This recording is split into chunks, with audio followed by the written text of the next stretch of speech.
Hi again, my name is Gail C, and today I want to discuss financial literacy. I want to talk about the ESPP, which is known as the Employee Stock Purchase Program, in which many employers offer to employees. And I personally can say I was very confused when I started the company that I work at when I saw ESPP.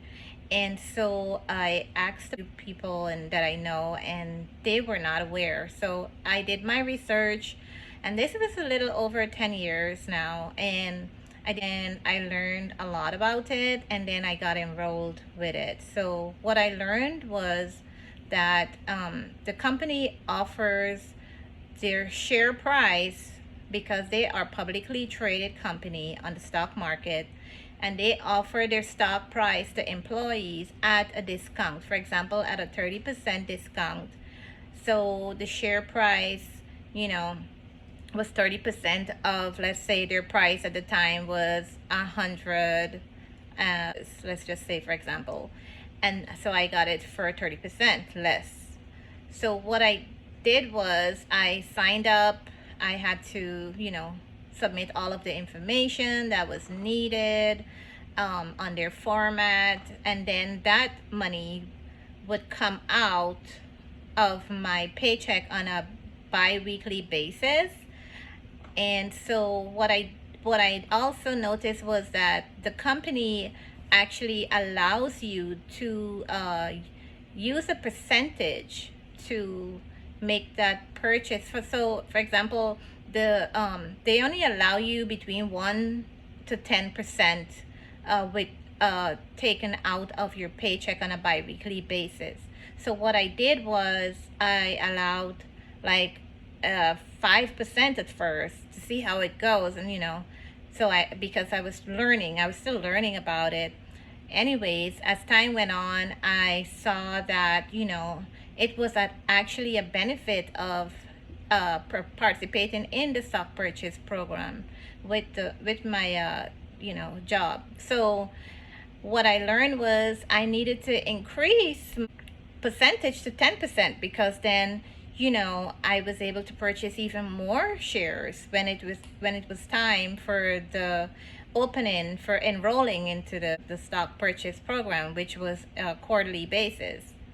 So I have been also using that as one of my side hustles, in which I would then purchase, like, let's say, you know, several shares at a time. And over time, when the share price for the company went up on the stock market, then I sold that and then I got a profit. So I did that over time, and it actually was one of the best thing I've done. So I've been participating in the purchase program, with the company I work for, and it's been very successful. And I still will, I would encourage all of you that are allowed that, privilege on a job, and let's say, it is actually a benefit, one of the benefits that companies offer that are participating on the stock market. So,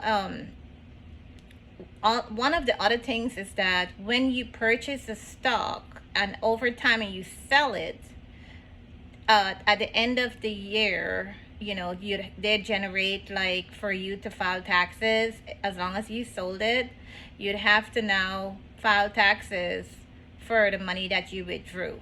So another thing is, you're selling a stock, you want to always sell the stock at the first in, first out basis, because what happens is you wouldn't receive so much tax based off of the method of the FIFO versus the LIFO, because the first in, first out it receives it's a certain tax benefit you get when if once you sell within a certain time, versus LIFO, which is last in, first out. Then you'd receive a much more higher tax on those stocks that you sell at the LIFO. So that's one of the things that I had to, learn, when I was doing the purchase and the sales of the stock. So I want to get into Investopedia so we can actually go over what the employee stock purchase program is about. Please like and subscribe to my channel for more information like this. So let's get into it. Employee stock purchase program. So here we are. It says ESPP allow workers to buy shares of the employer's stock in a simple and convenient manner by using after-tax payroll deductions. They are perhaps the simplest form of stock purchase plan in use today. Outside of the wages and salary, one common method of compensating employees in today's corporate environment involves the purchase of company stock. The Employee Stock Purchase Plan (ESPP) offers a very straightforward method of allowing employees to participate in the overall profitability of the employer over time. Qualified versus non-qualified plans. ESPP can be divided into two categories, qualified and non-qualified. Qualified ESPPs are the most common type of plan and resemble their qualified cousins in the retirement plan arena in that they must adhere to prescribed eligibility criteria per the IRS. Qualified plans must be approved by a vote of the shareholders before they can implement it, and all plan participants have equal rights in the plan. Their offering period cannot exceed 27 months, and the discount on the stock price may not exceed 15%. Non-qualified plans are much simpler and not subject to the rules that pertain to the qualified plans, but there is no tax advantage of any kind in these plans. The remaining section of this article therefore pertains solely to qualified plans. So here it says employees who choose to participate in their company's ESPP can only do so after the offering period begins. So, like I was saying earlier, if the company offers the stock offering within a certain time, like every quarter on a quarterly basis. So let's say every 3 months we have January, February, March when their first quarter starts. And then we have the second quarter, the third quarter, the fourth quarter. So this period also begins, as we said, on the offering date, which correspond to the grant date for stock option plans. Payroll deductions then commence for participant until the purchase date, the date of on which the company stock is actually bought. Offering periods can either be consecutive or overlapping. Those in the latter category will often have different prices because of their staggered purchase date. Most offering periods have several purchase dates that come at the end of the several purchase periods. So, for example, at my company that I work at, we have a purchase date between the 1st and the 15th of every quarter. So anytime between that time, we can make a purchase, and anytime we can adjust our percentage and all of that for them to make the purchase in within that period. We can decide to opt in to continue the purchase, or we can opt out to not have any purchase.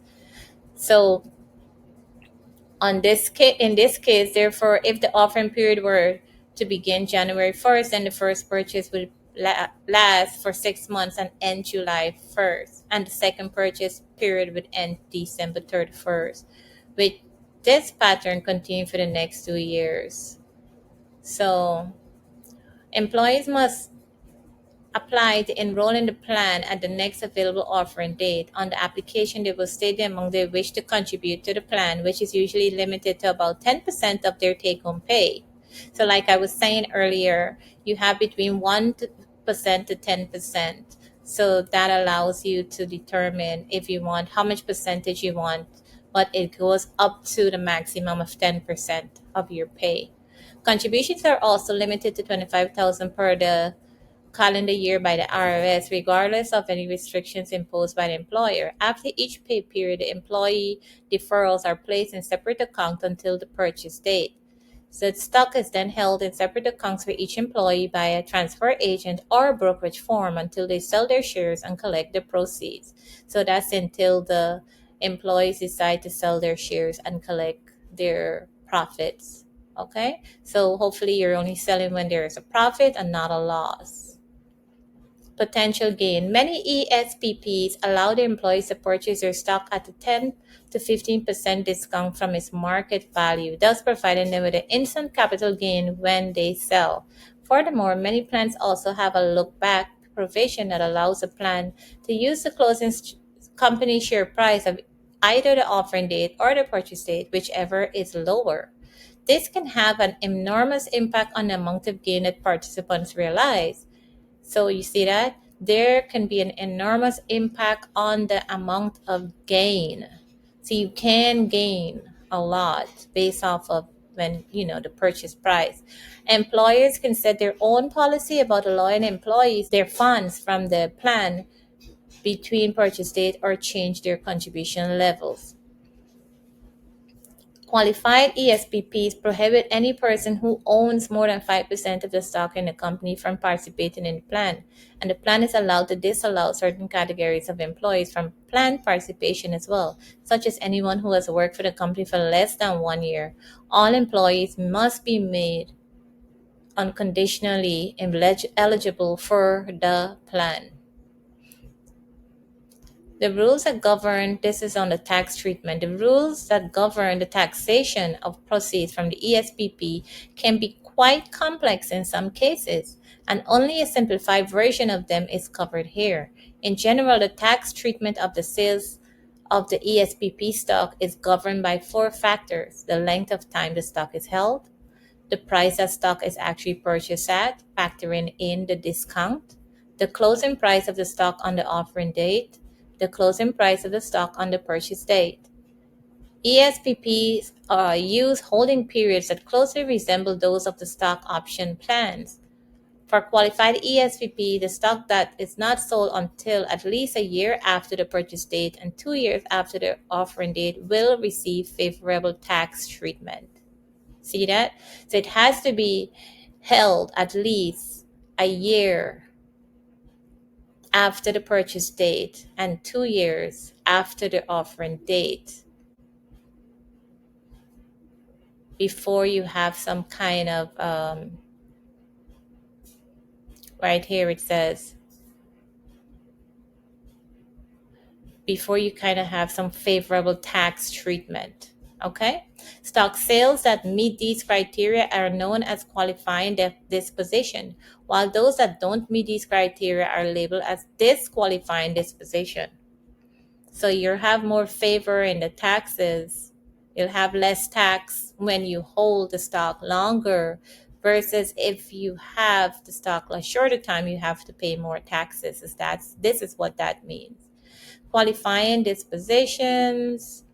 It talks about participants who meet the holding requirements for qualifying dispositions will realize two types of taxable income or losses, but none of it is reported until the year of the sale. So until you sell the stock is when you'll realize, your income, the taxable income on it, or a loss.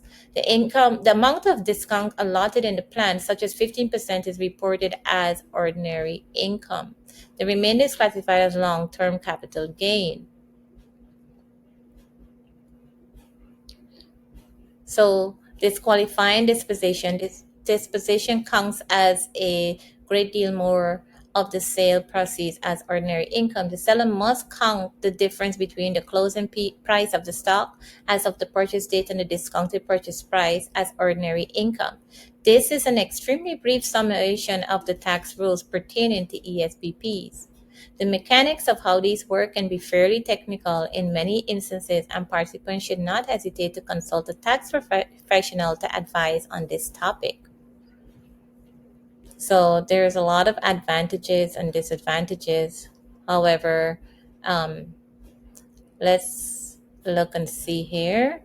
The bottom line, employers are looking for a relatively simple way to get their employees to buy company stock. Should take a close look at ESPPs. These plans offer simplicity and liquidity with minimal administrative costs. Okay, so if you need any more information, if you have any question, please send a message or leave a comment below. I'll be happy to help you to go over any questions you may have. Thanks again for being here, and please like and subscribe for more videos like this. Have a great day. Thank you.